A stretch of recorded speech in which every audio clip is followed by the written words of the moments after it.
Everyone, this is Gyeongju from Seouleats, and today I am going to talk about cycling because that is one of the main things that I do.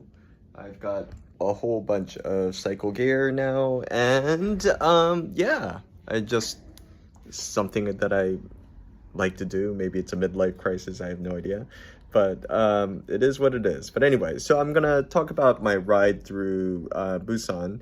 We're doing this, you know, getting everyone together. We have about 12 groups a year that are going. One of my favorite parts to go is through Gyeongju, and Gyeongju has some really nice trails. There are actually converted rail trails. And to get to them, sometimes we have to cross a couple highways and stuff, but there are bike trails on all of those, so it's been generally pretty good. I really enjoy just the openness of Korea. And I know that most people, when they think of Korea, they think of K-pop and barbecue and kimchi. But the thing is, there's a lot of country out there. We have about 70% of the population living in Seoul and the surrounding areas. It's not all in the city.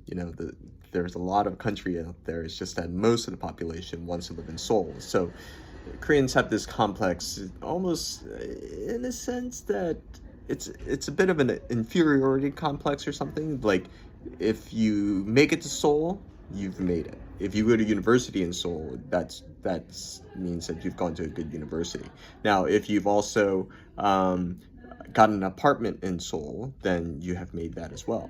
And there's people talk about this thing called like the kimchi premium or something like that, and it does exist. People will pay more for something because they believe that it's going to be kind of explosive in growth. And for me, I feel it's a bit scary, to be honest with you, because people buying properties that are like millions of dollars, like $1 million, $2 million for an apartment that's only like 120 square meters, 120 square yards if you want. It's not very big, but it's a typical size house here, but that's what people want to live in. But the thing is, if you go to the country, you can live in a place like this that's open, and you have all modern conveniences, and you can easily get into Seoul and everything, and you can live there for easily, like $500,000 or 300,000. Now, if you get like a villa or something, it's even cheaper. Anyway, back to cycling. Korea, one of the best countries that I would suggest for cycling. Even though it's a small country, it has amazing trails.